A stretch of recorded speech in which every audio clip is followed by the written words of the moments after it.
Well, howdy ho everybody, Rich here. Thanks for tuning in. Hey, it's time to do one of my least favorite activities, which is maintenance on my stuff. The only thing I hate worse than doing the maintenance myself is paying somebody else to do the maintenance. So I'm gonna go ahead and do it, and I'll just show you what I do. Maybe it'll help you out. So this is one of those tractors with the John Deere quick release filter. It's oil and filter all in one. You just twist it off and put it on. I was looking to buy one of those at one of my local big box stores, and I thought it was a little pricey, so I started doing some searching around, and I found this maintenance kit that includes the quick change filter, both the spark plugs, a fuel filter, and the air filter for about the same price. So I'm gonna go ahead and do this entire kit, and we'll give the tractor a good once over for its annual maintenance. Let me show you what's in the box. Okay, so here's what came in the bigger box. You get the John Deere Easy Change. It says 30 seconds. I'll tell you, I have not had the best luck getting these on and off. The oil change is very fast, but man, that filter can really stick on there sometimes, and you really got to torque on it. But here's what that filter looks like.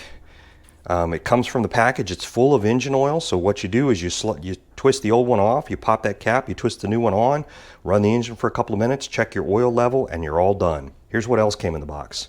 So you get a brand new air filter. This is a little strange they did this, but inside the air filter, they stuffed the fuel filter and the 2 replacement spark plugs.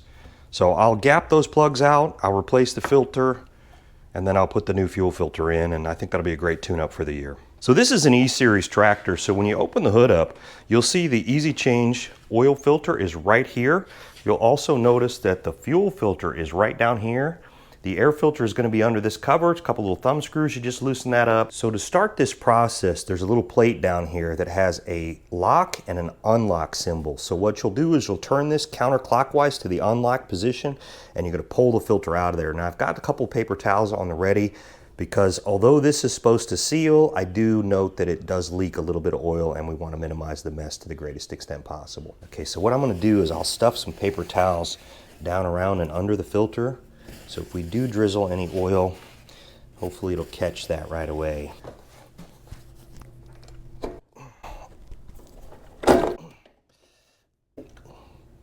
Okay, that actually came off really clean. The first time I did that, I had a heck of a time getting that thing to twist on there and ended up spilling quite a bit of oil. In this case, I barely drizzled any, so I'm really happy with that. That's the old filter off. We'll go ahead and put the new one back in. You'll notice that some oil does remain in the engine. However, I find this is still a good method to go. It gets most of the oil out of there, and because it's so easy, you know, people are gonna be better about changing their oil, so I still think this is a win. Okay, so we're gonna get the new one installed. You're gonna take that rubber cover off of there, and you'll push that down on there, and then you're gonna twist and lock it in place.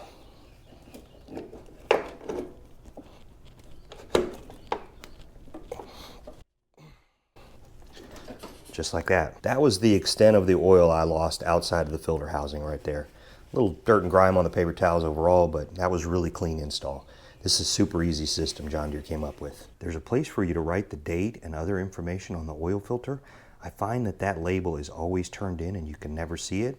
So I just write the date and the hours right on top of it. So the next thing I'm gonna do is I'm gonna change the fuel filter on this. So the fuel filter is located right here. It's a little difficult to get to, but there's a bolt down underneath here. I'm gonna remove that bolt, take this little panel off. That'll give me a lot easier access to the fuel filter. So this is an 8mm bolt. So we'll take this out real quick and pull that side panel off. Just that easy. First thing you want to do here is you'll squeeze these little clamps together, and you're going to slide those back so you'll be able to get that fuel filter unplugged a lot easier. Okay, I put a glove on for this because I know a little bit of fuel is going to leak. It's impossible not to.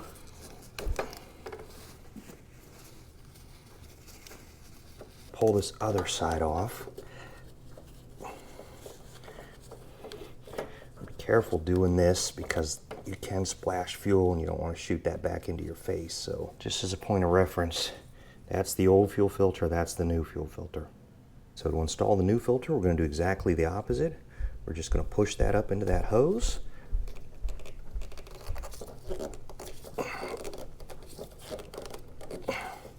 And then once that's tight, we'll move that clamp back down. Do the same with the other side. Just like that. Reinstall the clamps and we're done with the fuel filter. Work our hose clamps back into place. So in this case, that had a 2-tiered fuel filter section where the other one just had the smaller one, so I couldn't get the clamps all the way back up, but I made sure I got them on the lower portion of that, so that's still holding on there really good. So the next thing we're gonna do is the air filter. So like I mentioned, a couple of thumb screws here on top. Gonna loosen those up real quick. That cover comes off and your air filter's right there. Now this air filter doesn't look that bad, but when you start pulling these grooves apart, you can see all the junk and debris down in there, so it definitely needs to be changed. So that just pops off, and then the new one pops back in its place. Make sure it's seated down in there, and that's it with the air filter. Look at all that stuff coming out of that air filter. So just simply reinstall that cover, and then you're all done with the air filter. So total time for me to do the oil, the fuel filter, and the air filter is less than 5 minutes. So the spark plugs are right here on the side. We're gonna go ahead and look up what the gap setting is. I'll set the gap on the new plugs and we'll get them installed. Okay, so that's what the old plug looks like.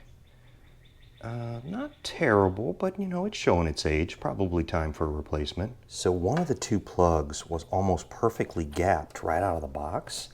The other one, the prong had been smashed down and I had to set the gap on that, but it was no big deal.